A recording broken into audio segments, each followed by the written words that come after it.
Yo, peace. How you doing today?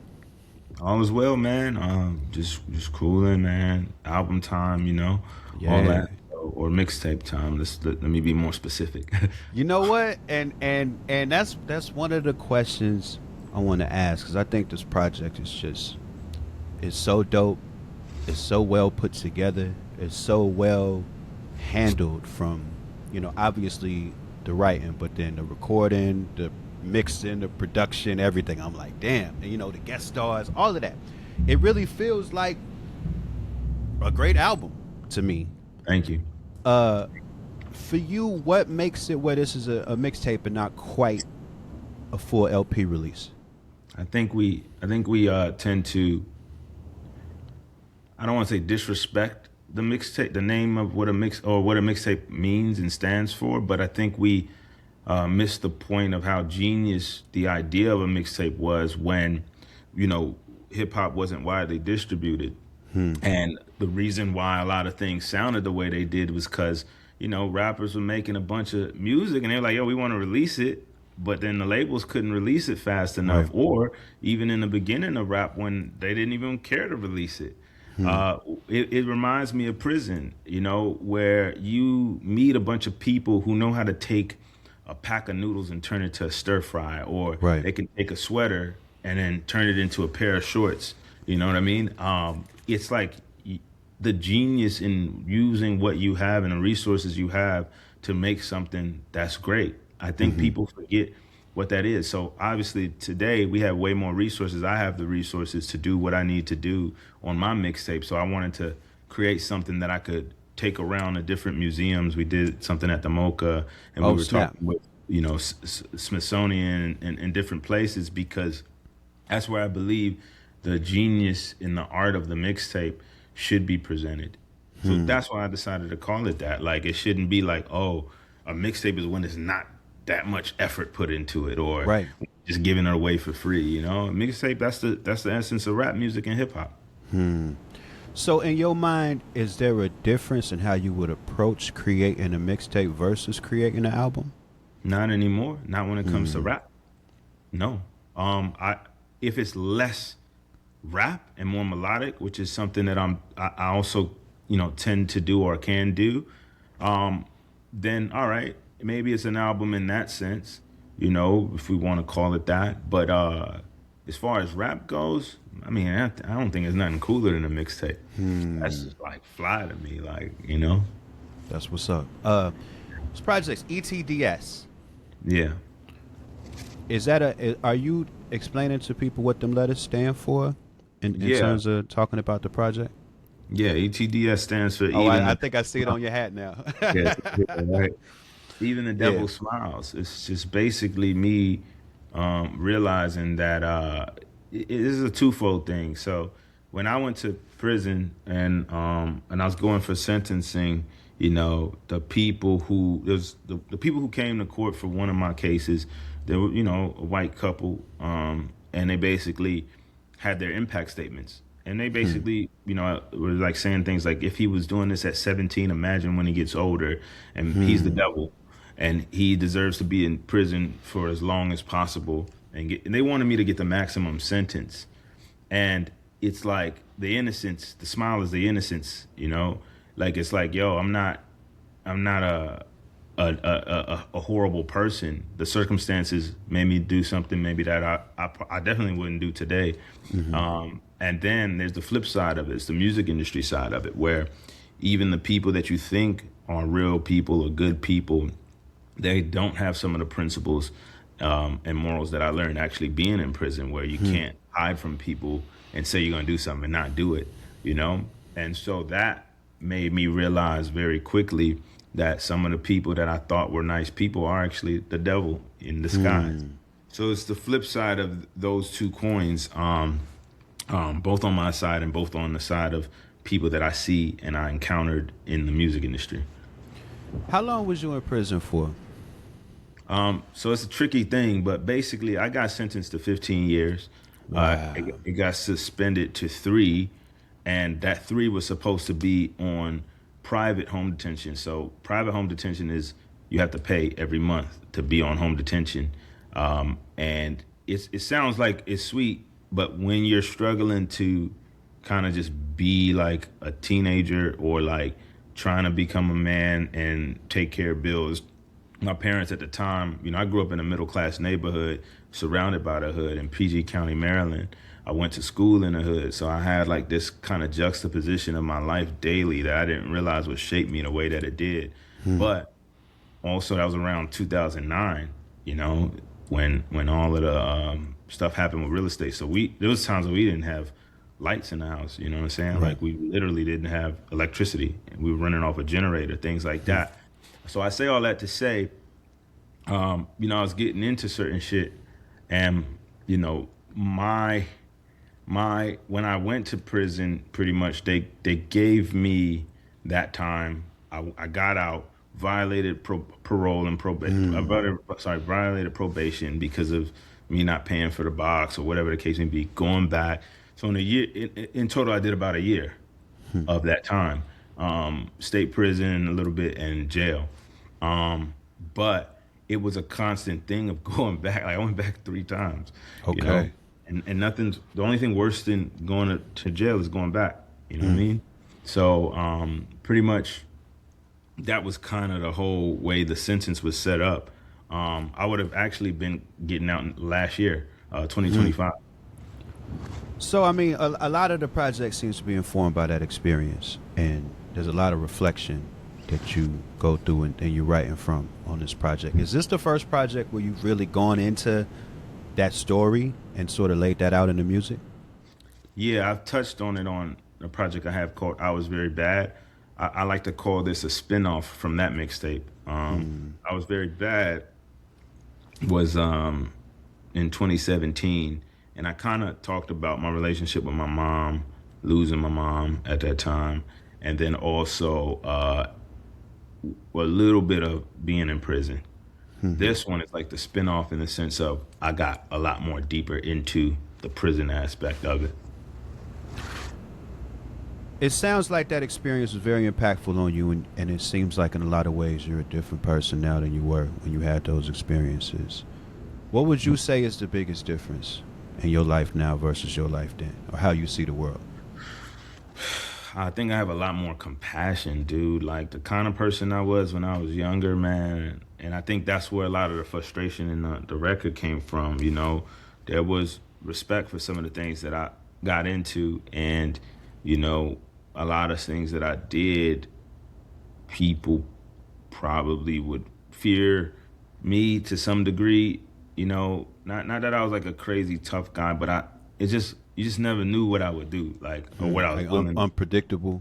Yeah, I was really like kind of like about certain things, and so for some of the frustration comes from seeing some of these dudes, like bro, like if we was on that type of time, bro, y'all wouldn't even be able to, like, you couldn't even talk to me, let alone try to play with me. You know what I mean? Like, so a lot of that frustration was put into this record, When we talked a little bit offline, you were telling me how, while you was away, you saw, things popping up in the rap game that seemed like real interesting to you, or that, rap seemed very different on the other side of it.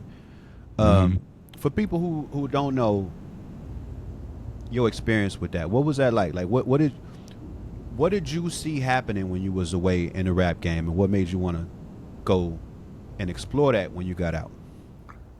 Just really like people locked up with me, seeing me write rhymes because I was just bored. I would memorize music from the radio when I would go out to the yard where we had service. I'd catch the beats that were hot at the time, and then I would rap to the memory of those. I would write to the memory of those beats. For me, I kind of just like, I remember seeing like Tyler the Creator in the Double XL magazine, thinking this guy's weird as shit. Like, I didn't quite understand it. And then obviously when I got out and I started to increase my palette of what I listened to and things like that, I got on that. But, Frank Ocean was new on the radio at that time, Thinking About You, The Weeknd, Loving the Crew, or Crew Love, that's all the stuff that was on the radio. Chief Keef, you know what I'm saying? Like, um, and I was just getting on that wave. So when I got out, everybody was just talking about Chief Keef. That's just what everybody was talking about. I remember one of the first songs I heard on my way back from prison was "Understand Me," which featured Jeezy, which is one of my favorite Chief Keef songs to this day. Like, You got to join on here, Cell Block Freestyle, and hmm it really does feel like cipher hmm behind the walls. hmm Did that was that an experience that happened a lot when you was in it? Was it a lot of rapping? Was it a lot of rappers? A lot of freestyling? Like, what was that part like? Yeah, that's why I got my wings, man. That's why I jumped off the porch. It'd be like people just making beats or like got a little. Somebody had I think it was the Black Album that had a beat CD, Hmm. and they had all the instrumentals from that, and they had that, and somehow they had a little boom box or whatever it was, put the CD in. And like, yo, Jay, come rap, man. Like, we be seeing you, da da da. So I'm here. I'm like, all right, man, let me get in there real quick. And that was kind of like how I started. That was my first time ever ciphering was in prison. So just like freestyling, or people was kicking memorized raps? Like, how was that? Both. It was like straight memorized raps, freestyling. It was like all that, like a mixture. Just whatever you could do to get your shit off. And, you kill a little hour or something just doing that. You know what I Hmm. mean? Hmm. Hmm. Yeah. I feel like in my imagination, right? Because I ain't never been locked up, but I feel like I would expect to hear somebody do like the firest, craziest rap I ever heard in my life. Like, you know what I'm saying? Like somebody who maybe been locked up for years, who was a rapper before they got in, and just been like refining their craft over and over again when they really got that time to focus. Like, did you experience that? Like rappers who just like blew your mind when you was in prison?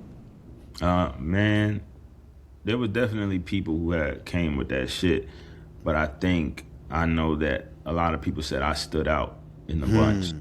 because of what I used to rap about. The content, I wasn't really rapping about street shit. I was rapping about like fly shit, intellectual shit, like storytelling. Like, I remember somebody compare. He was like, "Man, you got that different style, like Lupe or something. You could make Hmm. it." Like, obviously his point of reference was Lupe being an artist who has something to say, not necessarily I sound like him, but everybody else was rapping straight, like rough street shit, like you Yeah, know what I yeah, mean, yeah, like yeah, yeah, so that was what it was. yeah. Who are some of your biggest influences? You know what I'm saying? Like, who do you think really influenced your approach to writing and making songs? Like, you know what I'm saying? Who's the North Star for you? Damn, there's all different points in my life where it changed. There's one Huh. point where it was like Jay-Z. There was one point where it was Tribe Called Quest. There's one point where it was Andre 3000. It's just kind of what inspires me in a certain chapter in my life. Um, there's so many people that just are really fucking good, dude. Like, Royce the Five Nine is like Hmm. one of my all time favorite rappers, bar for bar. I just think he's nasty, bro. It's just one of those things where you agree or you disagree. I don't think too many people would disagree if they know who this guy is, but Yeah, yeah, yeah. yeah. Yeah, Royce is a monster, man. Like, I feel like we be taking for granted how good dudes like Royce are. You know what I'm saying? Like that hmm whole Slaughterhouse clique, like all of them dudes were incredible. You know what I'm saying? And like they would rap steady five bars each on the track. And I feel like we took that for granted now. Like in this era, you know, I look at like, the Coast Contra cats, like Razcast is the homie. So like his kids being in Coast Contra and them barring out, like that's super hmm ill. But I feel like we had an era of lyricism where that was still very much valued even by like the record industry, and we hmm sort of let it go and took it for granted. You know what I'm I think saying? I think my theory is it's the same way what hip hop became widely distributed. It's like we do our thing, we be in our corners having our fun, maybe not making too much money, but just loving what we do. And then once we start organically drawing a crowd, and then when we start drawing a crowd, they like, oh yeah, those guys, they this hip hop thing or this movement in Detroit or this movement in da da da, Florida is hot right now, and these are the guys. It's almost like they like the FBI, and they put your face on the wall and shit, and they like, all right, that guy right there, he's the ringleader. Huh. We got to get him. And then they sign somebody, and then they try to capitalize, and then they end up breaking up the thing. And then when you get signed, now you start getting a nicer crib, you got your little jewelry, all that shit. Then you got to maintain that shit. So now your decisions are made, even if it's subconsciously, off of a lifestyle, off of trying to get certain money, right? And then they dry it out. They try to take everything from it. And then once it dries out, they're like, all right, hip hop's not hot no more. Let's go over here to the country real quick. And then the same thing happens again. Like you seeing it right now with like Mavi and Mike and Sage, Navy Blue, all of those guys, like Earl, like it's like the movement's coming back. I mean, there's a lot of other movements, like obviously Of course. SD Kid and Fake Mink and all that. There's a bunch of them, but they seeing the ones that's popping. They seeing trying to, you know what I mean? And then let's see what we could do. I think that's always been the cadence of rap, and I think that it's always just kind of been built to not really care about the like preserving it and just trying to get like capitalize off of it, Right. Do you feel like you're part of a particular wave? Is that something that you feel like you need to be conscious of as an artist to stay successful? You should. I think that's if I have any issue or challenge in my career, I just don't be fucking with niggas like that. Like, it don't need to be like, because it's part of it's the music, but I just live such a unique life that it's hard to relate with certain people. So it's like, when I move certain ways, it's like, I do have people that I like personally, but maybe our music ain't exactly the same, The Right. lifestyle I live, what I be around, like, is a little different than some of the guys that maybe I like personally. So I think my thing is like that's why I channeled like 50 Cent and like Who Kid and bring him in the project, because it's like I'm almost like I gotta have my own G unit and just be on that. And be like, man, if you either with me or against me, you fuck with me, cool. If you don't fuck with me, fuck you. Like that's kind of what it's been, because I never had no thing like maybe like an Odd Future or anything where I came up with niggas in iron sharper. It's just like the niggas that I gotta look on the internet really to see that we ain't all together all the time, or we didn't grow up together. DMV is a little interesting because we have really cool movements and we're extremely influential, but in a lot of ways, like a lot of the new sound of what rap is coming from the DMV offbeat flow that people like Zan Man and Young Manny kind of brought into the game a couple years ago. So, we got the influence, we got the style, but we don't have a movement coming out of there just yet that's strong enough to really impact and bring light to the artist. So it's always been those challenges. But I use the word challenge because it's just like, that's life, man. I got shit that I have advantages over, in certain things. I have to embrace that the same way I embrace the challenges. I can't be focused on just the challenges alone. It's interesting you brought up Who Kid and G Unit and all that. When I was listening to the project, I was thinking about something that the game said one time, where he was on his own studying the game before he really got into it, right? And when he was on the outside of it looking in, he was saying that he felt like everything people said in their raps was stuff that they really did. Like he thought that he didn't think there was a separation between a person's rap persona and who they were as a person. So he was saying he thought that, and no pun intended, he thought the game was realer than it was when he got into it. And I'm wondering if you had a similar experience, being that you coming from a situation that's like a real situation. It's not playing, it's not play acting, it's not putting on a costume. What your experience has been like coming into rap, where a lot of people talk tough and they reference experiences that maybe they haven't really had. Yeah, bro. I used to try to hide the fact that I went to prison, bro, because I just didn't want to be that. I didn't want people to look at me like, oh, he's one of those guys again, another one of them. I just didn't like it. I only really embraced it because I realized how important it is to be real in your music, your art. It's gotta come from your DNA, the truth. And once I embraced that, then I just started telling people how I really feel. You know, um, I'm I'm I'm a very unique individual because I'm not a tough guy in any way, shape, or form. You know, I one thing I don't like is people trying to bully me or bullies. I hate that. That's a problem for me, and that's when maybe you see a certain side of me that I don't like people to see. But I'm not really like a tough guy in that sense, and I think that it's confusing for people to know like you live in Maryland, but then you grew up in Maryland in the DMV, but then you was born in London, then you went to prison, but then you teach a class at Harvard, but then you know these niggas in the streets that move this way, but you don't rap like you from the streets all the time. You may say certain things, but you don't make street music necessarily. It's That's kind of what my life is. And I've always had to just be like, that's what it is. And the people that get it. And when I feel like having conversations, I have them. But when I don't, it's just for the people that get me. You know what I mean?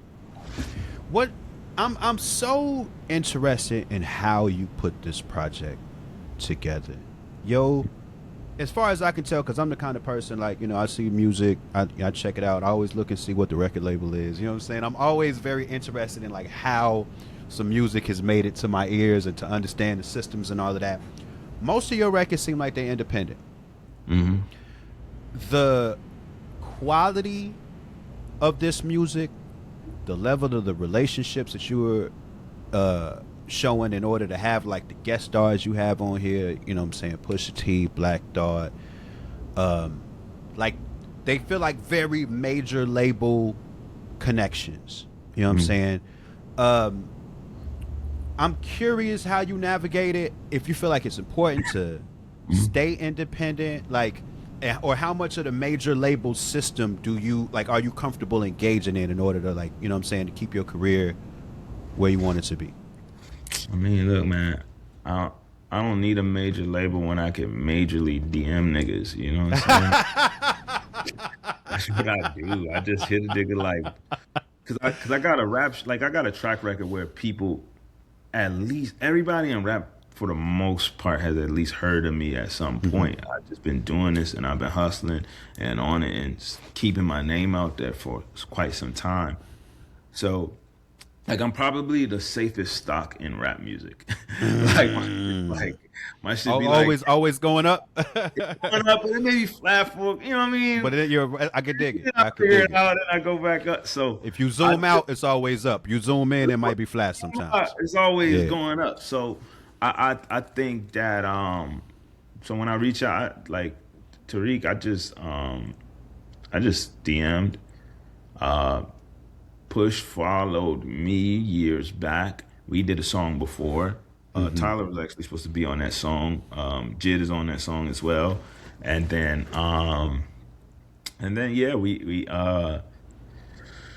like I think people come across me. I meet people out. I DM people when I really see a vision, and sometimes it don't work out, but a lot of times it do. I DM Slick Rick because I heard the beat. I'm like, Slick Rick would be crazy on this. I gave a couple joints I feel like Slick Rick could have been on here. Yeah, No, for sure. shout out to the ruler, but like literally I just be DMing people, man, and they be responding, and then we connect, and then we see if we can make something happen. I get to hang out with really cool people because of that and stuff like that. So that's what I'm saying. Like that's definitely not like no major like a label has never gotten me a feature or anything like that. Management, none of that shit. Like very rarely has things like that happened. But I say what happens is I just kind of just pay attention to the game. I see where I make sense, where I fit, and then I try to do business the right way to make sure I'm positioned in a place where nobody will be wasting their time. Like if we do records, because I can push the record to a certain degree. That's kind of how I be moving. And as far as a major label goes, I'm not saying you don't need one. I'm not saying you do need one. I think it's all depends on your situation and what you want to accomplish. You always work backwards from your goal.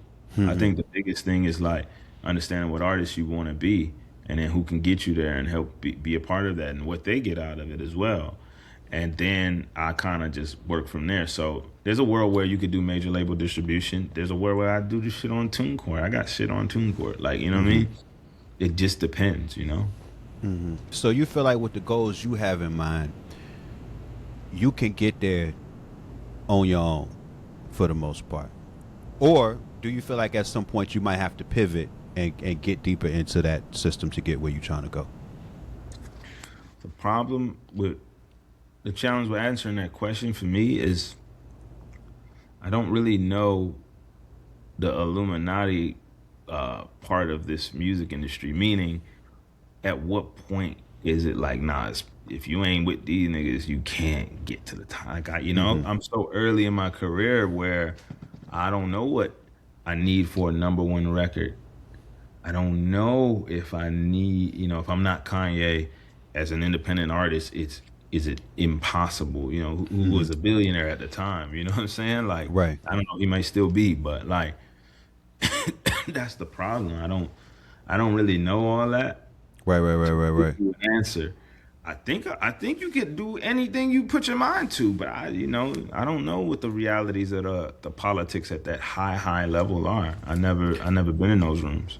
I feel you. From my vantage point, and I'm even more outside, obviously, than you are, but it looks like to me it's just all about having the resources to check those boxes. Like being able to, have a hit on the radio. From my understanding, it always took 6 figures worth of radio marketing. So you had to have that come from somewhere in order to really make that happen. And so typically people go to the majors because that's who's going to have a line item for that, versus like if you funding it yourself, are you necessarily going to have that 6 figures? Yeah. You know what I'm saying?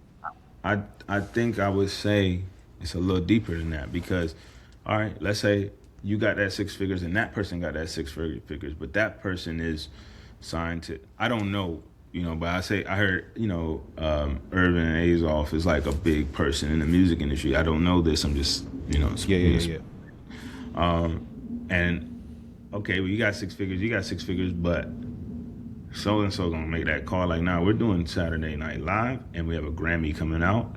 We need this, and remember I did that thing for you with a die, and so the relationship, yeah, I got so and so too, and they're gonna come through. Their album's coming out, so you want that interview, we gotta make sure we make it make sense. And I don't think it's that gangster. It could be, but I'm saying that like that's what I mean by like I don't know, because those radio spots is really competitive.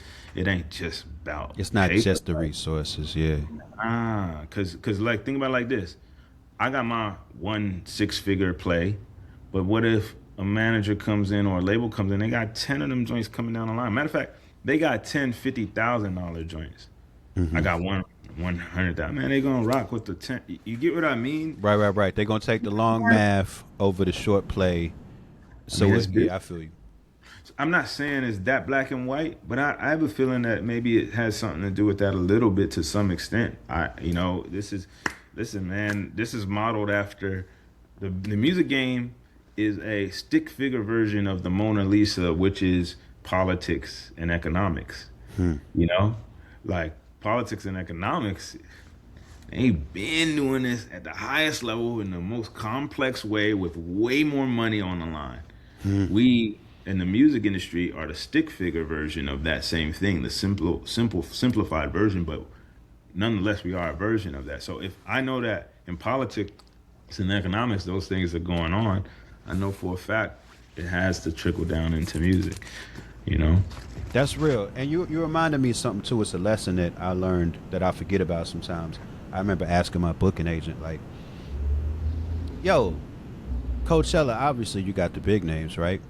But I be looking at these little names at the bottom of the Friday, Saturday, Sunday, and I'm like, I feel like I could be in one of them.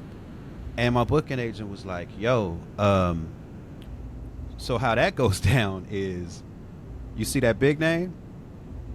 That agent is not only that big artist agent, but they a lot of the artist agent on them the bottom rows too. So like you say, it's like a package deal type of thing. You know what I'm saying? It's not always, but that's a part of the equation sometimes. And it's like, oh, I don't always be thinking about it like that, but it's another version of what you're saying, where it's like we don't always know um, how those competitions work on that higher level, and who could be benefiting, just because they're part of a package with the big artists, because a lot of that is often outside of our purview. You know what I'm saying? Hmm. Yeah, no, we don't. And you'll lose your mind trying to think about that shit. Like, you gotta, like, hustle and make your moves with this interesting, like, tunnel vision that allows you to kind of look when you really need to, or even better, you got people around you that'll tell you what's going on, and then you just rock. You just rock the way you rock. That's why a team is important, Right, right. Like that's like a huge part of this whole thing. But that's my 2 cents on that for sure. Word. So like on this project, right? Mm-hmm. Man, it's one of the best. It's one of the best projects I heard in a minute, and there's like high level beats and raps all over this thing. You got this one joint, Stigma, though. Mm-hmm. It's like a drum and bass joint. Mm-hmm. What's your experience with that genre? Like, you is that something you listen to on your own? I was curious about its placement on the project. Yeah, I love it. I love it. I love it. Jungle music, all of that stuff. So Goldie is a part of that. Goldie is the originator of that style of music out of London. Okay. And I'd done a song with him prior to that. So it's just kind of like a more eclectic version of what rap is to me. It's just adding that other layer and that other dynamic to show people that, along this journey, I kind of was like touching on different eras of rap music in general, as much as I could production wise, while still feeling like it made sense for me. So yeah, sure. You got a feature from DMX and a feature from MF Doom on here. And MF Doom, that's my favorite rapper of all time. Yeah. Tell me a little bit about how those came about. So Doom, with DMX, let's start with X. X, I did a feature for him in 2020. I think it was 2020 or 2019, one of those. And obviously everything happened years later. He passed away. Rest in peace. And Rest in peace. I just randomly got a beat from K Tronada. Well, actually, it was a beat I originally passed on, and I was just going through stuff and listening to it and listening to different beats. And I was like, "Yo, this is actually perfect for DMX." And I was like, "I wonder what those vocals were." So I hit up Pat, and Pat was like, "Oh yeah, I got him. Yeah, I got you, no problem." And I put them on there, and they were basically the same BPM. And then It sounds so natural. I wouldn't even have known it came from something else. Man, that's what everybody said. Okay, specifically everybody. So I took the vocals, put it on there. It was perfect. I did my stuff, put it together, because I think I'm a producer before I'm a rapper at the end of the day, so I know how to kind of make things make sense. And then when that came together, that was the record. And obviously I had to get the blessing from the family and the state and everybody. That's the way you go about it. I find it difficult to believe that people do that without that, and Right. they do. I Yeah. just don't. I don't get down like that. So that was that. With Doom, man, that one is really special, man. I'm getting chills thinking about it. So he did a verse for me a long time ago for a record on I Was Very Bad called Pizza Shop, and I had originally it was just me, him, and Young Gleesh, right? Like I love doing things like that anyway. And then Del the Funky Homo Sapien sent me a verse for it. And That's I was what's like, up. okay, Del and Doom, I gotta figure that out. But Right, the song was right. like 6 minutes long. 'Cause they were- so I was like, all right, let me cut down the verses a little bit. And I had a little bit left over from Doom, maybe at least like 8 bars or something like that. And that was the record. And then I just held on to it. I used a piece of it for a song I got called Red. When he was alive at the time when we did it, but by the time it came out, he'd passed away. That came out. That's me, I'm doing a Cash Money hook, and then it's like uh, Doom. Mike Jones did some ad libs for me, and Okay. then I got Jay Electronica on the back end of it. So it's like me, Doom, Mike Jones, Jay Electronica, and the hook is Cash Money Millionaires. So Okay. or Big Timers. Um, and so that being said, I um I had a little piece left. And when I started putting this record together, it just so happened the piece that was left was him talking about prison. And I couldn't believe that that was exactly what he was talking about in that piece. So I put it together, me and him going back and forth, which was beautiful. And and then obviously go through the proper channels, talk to Sadiq and Jazz, Shout out to Sadiq. everybody, to make sure that we do it right. And yeah, and I didn't even want to list it as a feature because one, it's a hook. It's not like a full verse. So I just don't want to get people too overly excited about that particular thing. And then also, I just like the idea of people just kind of finding it and they do what they want with that information as opposed to me telling everybody it's there, you know. But yeah, that Beautiful was that. collaborations, man. It takes a lot of tact to pull that off. You know what I'm saying? And it came together real beautiful in both instances. Yeah, thank You know you. what I I mean? appreciate that heavily. Um, you got a joint, Scary Mary. Hmm. Now, at first glance, it sort of sounds like like you robbing folks on Christmas. You know what I'm Hmm. saying? And it's humorous, but it also simultaneously it feels deeper than that. You know. Yeah, yeah. So talk a little bit about that song. You know, I say this. There's a lot of what's the best way to put it without incriminating myself. Just, just I'll just say that's a good song, a good story, and the whole idea was kind of putting you in the shoes of 17-year-old me if I Mm, was alive, if I was doing certain things today. Um, a lot of experiences. I won't specify the ones that are and aren't are things that really was real. hmm. And but the idea of it is karma. It's like I'm doing all this stuff to all these people, and then at the end of it, they try to charge me for something way worse than what I actually did. I see. You see what I'm saying? Hmm. So the karma is what the aspect like that's what I was kind of getting to by the end of it. Speaking of that, like on the joint scrambled eggs at Hmm. the end of the project, Hmm. it sounds like you're very in a vulnerable space, and it sounds like you're dealing with some of what you're talking about right now, the karma of it, and sort of like holding yourself accountable for these actions that you've done, even outside of whatever cost you might have paid with the judicial system. You know what I'm saying? Like how, as a person, how do you work through that? Like, what's the journey for working through the actions of who you used to be now that you Yeah. got a new outlook on things?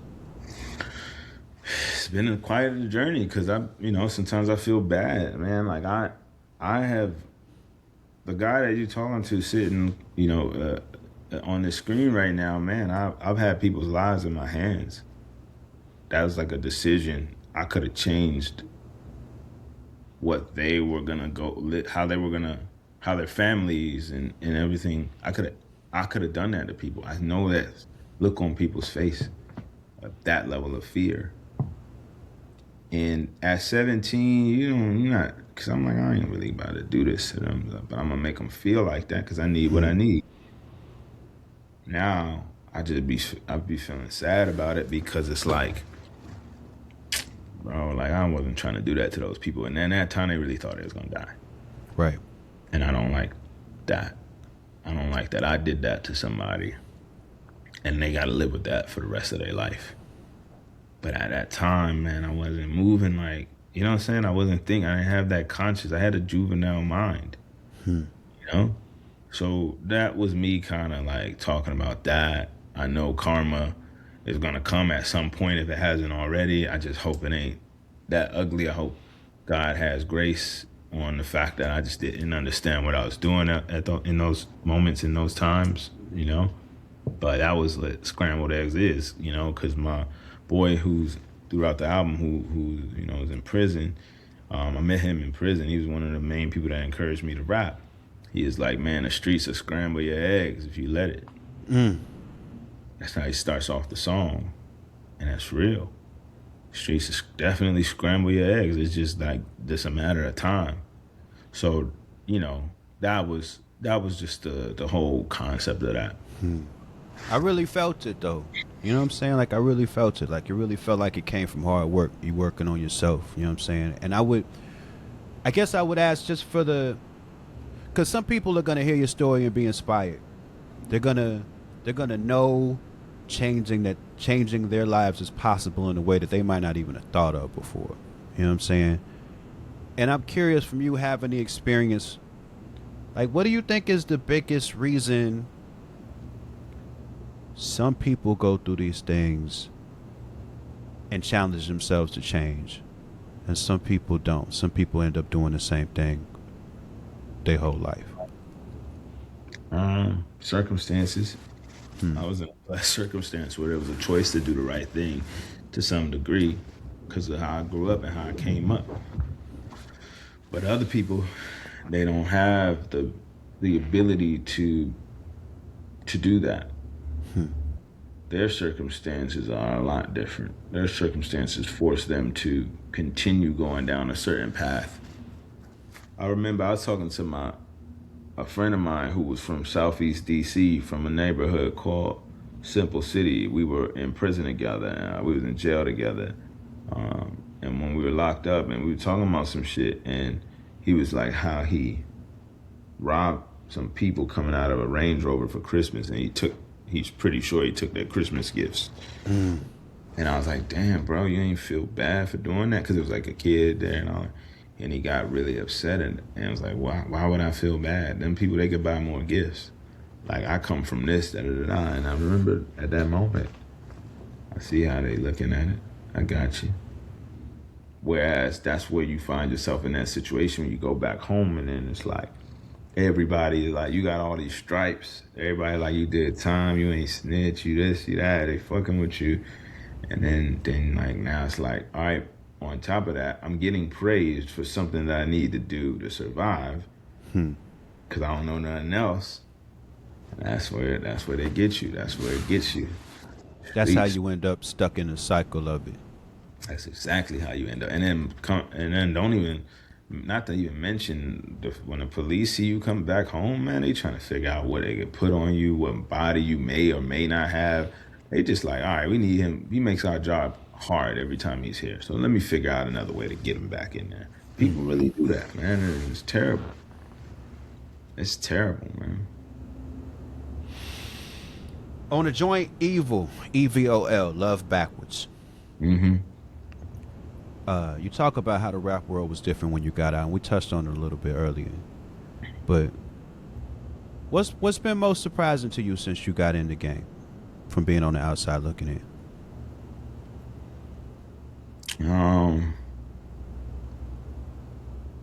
People, bro, how they just can say something and then duck you, knowing they gonna see you.